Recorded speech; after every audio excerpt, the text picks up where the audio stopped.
साथियों, आरबीआई के एमपीसी अर्थात मॉनेटरी पॉलिसी कमेटी की बैठक समाप्त हो चुकी है।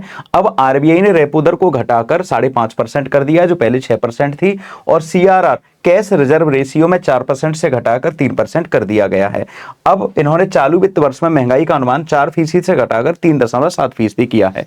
अब आपको कार लोन, होम लोन और जो भी आप इंटरेस्ट पे करते हो उसको भी सस्ता करने के आसार हैं, अर्थात वो अब सस्ता हो जाएंगे। लोग जो बैंक से कर्जा लेंगे वो भी कम दरों पर मिलने की संभावना व्यक्त की जा रही है। आइए एक बार हम एमपीसी के बारे में जान लेते हैं। मॉनेटरी पॉलिसी कमेटी क्या होती है? इसमें 6 सदस्य होते हैं। आरबीआई की धारा 1934 के द्वारा इसका गठन किया गया था, अर्थात आरबीआई एक्ट 1934 के द्वारा गठन किया गया था। इसमें 3 सदस्यों को सरकार भेजती है। एक आरबीआई के गवर्नर होते हैं, एक उप गवर्नर होते हैं और एक हमारे मुख्य आर्थिक विषयों से संबंधित व्यक्ति होते हैं। 4 सदस्य इनका कोरम होता है, अर्थात 4 सदस्यों के बिना एमपीसी की बैठक नहीं होती। एक साल में कम से कम 4 बैठकें होना एमपीसी का जरूरी है, अर्थात मॉनेटरी पॉलिसी कमेटी की एक साल में कम से कम 4 बैठकें होनी चाहिए। एक बात जो सबसे जरूरी ध्यान देने योग्य है, एमपीसी का अर्थ होता है मॉनेटरी पॉलिसी कमेटी, अर्थात भारत में जो ब्याज दर होती हैं, जिन ब्याज दरों पर कमर्शियल बैंक आरबीआई से कर्जा लेकर आते हैं वो, या फिर आरबीआई भी कभी-कभी रिवर्स रेपो के अंतर्गत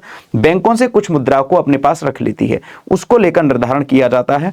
मार्केट में मुद्रा की तरलता को लेकर भी एमपीसी जरूरी होता है। धन्यवाद।